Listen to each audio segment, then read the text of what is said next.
O presidente do TSE, o Cássio Nunes Marques, está querendo criar um selo de acurácia eleitoral, ou seja, ele quer premiar a exatidão das pesquisas, premiar quem mais acertar. Vamos conversar com o Matheus Teixeira para saber, Matheus, boa noite, bem-vindo aqui à Hora H.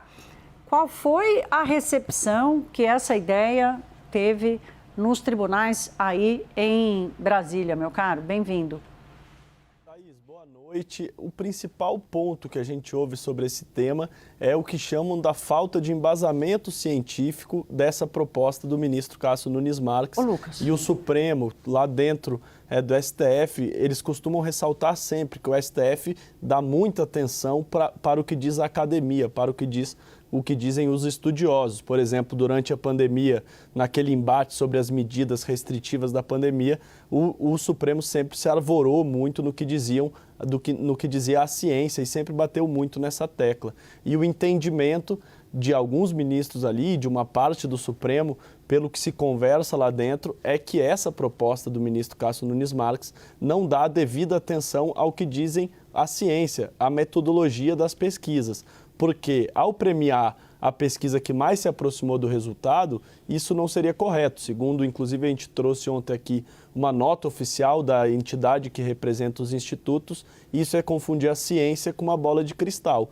Porque a pesquisa é uma fotografia do momento, a pesquisa não é exatamente o que vai sair da urna eletrônica.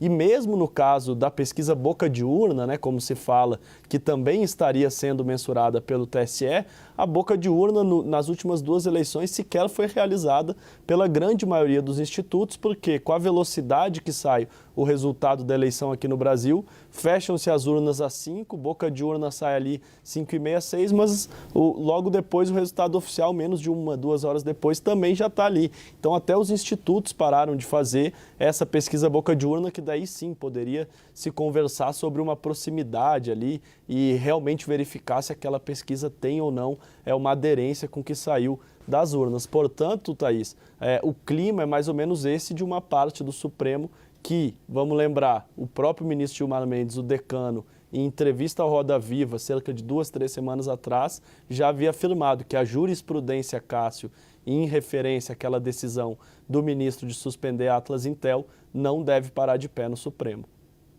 Ótimo, obrigada, Matheus. A gente volta já já. Eu vou voltar a discutir com o Lucas de Aragão, que está aqui conosco hoje. Lucas, eu tenho uma preocupação institucional. É papel do TSE. O TSE tem que organizar, executar, fiscalizar e julgar ali o comportamento dos partidos. Ele vai fazer também julgamento de pesquisa. Pesquisa eleitoral não faz parte do processo eleitoral. Ele teria esse papel? Não é uma confusão institucional? Parece uma confusão, Thaís. Agora, as pesquisas eleitorais, há muito tempo, elas são fruto aí de alguns debates exóticos, alguns debates que chamam a atenção, né? Eu estava olhando aqui, em 2022, o deputado Ricardo Barros apresentou um projeto de lei, que é o projeto de lei, depois eu pego o número aqui e te mando, mas ele, por exemplo, criava o crime de publicação de pesquisa eleitoral cujos números divergem de resultados apurados nas urnas.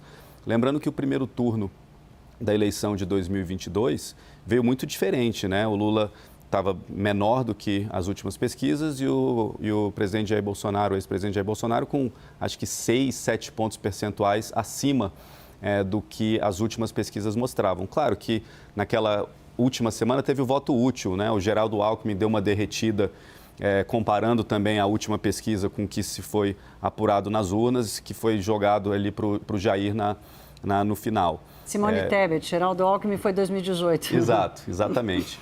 Então a gente tem essa preocupação com as pesquisas que acaba gerando essas soluções meio exóticas. Agora, eu acho muito difícil esse tema ir para frente, até porque no limite, se isso acontecesse, as empresas teriam pouco interesse em ter pesquisas públicas, né? Hoje a maioria dos grandes institutos de pesquisa, eles já têm um mercado muito relevante dentro do setor produtivo, do mercado financeiro, né, de vender seus trackings, de vender pesquisas privadas ali para bancos, para fundos. E aí, se eles são colocados no olho do furacão com selo de acurácia, talvez perdessem um pouco o interesse. Então, eu acho que é uma discussão que dificilmente a gente vai ver avançando.